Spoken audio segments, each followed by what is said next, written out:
নমস্কাৰ দৰ্শকসকল, মোৰ বুলুছ kitchen recipe চেনেলটোলৈ সকলোকে স্বাগতম জনালোঁ। আজি ভেলেণ্টাইন ডে'ৰ কাৰণে সৰুকৈ কেক এটা বনালোঁ। কেনেদৰেনো বনাইছোঁ আহকচোন চাওঁ। আজি কেক এটা বনাম, কণী নোহোৱাকৈ কল আৰু দৈৰে বনাম। অকণমান কালাৰো দি দিম। এয়া চেনি বাতি ল'লোঁ, এয়া বাটাৰ ল'লোঁ, ময়দা ল'লোঁ, দৈ, এয়া কলখিনি বাকলি পেলাই মিক্সিত পিচি ল'ম।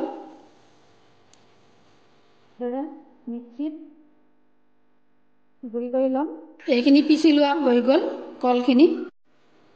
দৈ এবাতি ইয়াতে ঢালি দিলোঁ। এই দৈখিনি ফেটি লোৱা হৈ গ'ল। কলখিনি দি দিলোঁ। এই লোৱা চেনিখিনি ঢালি দিলোঁ। বাটাৰখিনি দি দিলোঁ ইয়াতে। মেচিনৰ সৈতে এইখিনি ভৰাই ল'ম।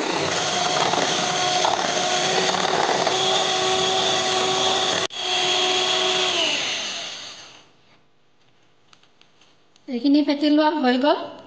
এতিয়া ময়দাখিনি দি দিম।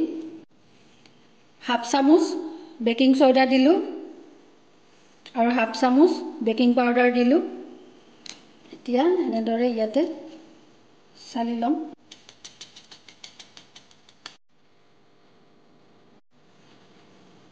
এইখিনি কালাৰ দিলোঁ, বিটৰ ৰসৰ কালাৰ।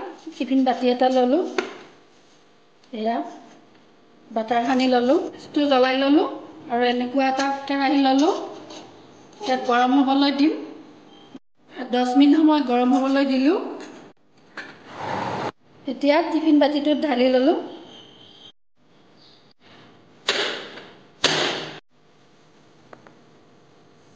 ঢাকনিখন গুচালোঁ।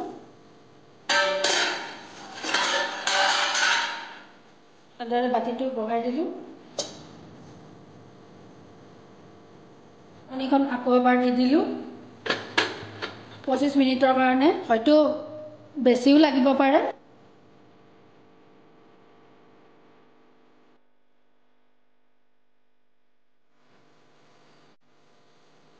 কেকটো হৈ গ'ল।